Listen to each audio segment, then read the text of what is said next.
बदलापूरमध्ये एका पत्नीची तिचं नाक आणि तोंड दाबून हत्या करण्यात आली आणि आपल्या पत्नीचा हार्ट अटॅकनं मृत्यू झाला असा बनाव रचल्याची धक्कादायक घटना घडली। मात्र पोस्टमॉर्टेम अहवालामुळे हे सत्य समोर आलंय। प्राजक्ता मेहर असं या मृत पत्नीचं नाव आहे। 2010 मध्ये तिचं बदलापूरमधल्या एरंजाड गावामध्ये राहणाऱ्या योगेश मेहर याच्यासोबत लग्न झालं। काही काळापासून योगेशचे गावामध्ये राहणाऱ्या एका महिलेसोबत प्रेमसंबंध होते आणि यामधूनच योगेशने पती प्राजक्ताला घटस्फोटासाठी त्रास द्यायला सुरुवात केली। प्राजक्तानं घटस्फोटासाठी नकार दिल्यामुळे पतीनं तिची हत्या केली आहे। या प्रकरणी पती योगेश मेहर आणि सासू अरुणा मेहर यांना अटक करण्यात आली।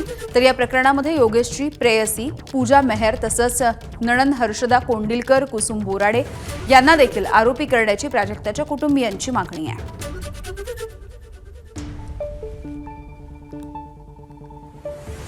आपल्या जे काही डाऊट्स होते, सस्पेक्टेड गोष्टी होत्या, त्या गोष्टीच्या अनुषंगाने आपण चौकशी केली।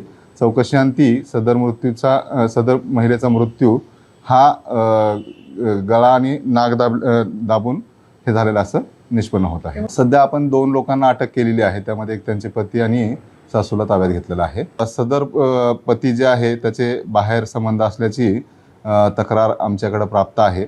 त्या अनुषंगाने सुद्धा तपास चालू आहे। त्या तपासाअंती ज्या गोष्टी निष्पन्न होतील त्या तपासामध्ये आम्ही उघड करू।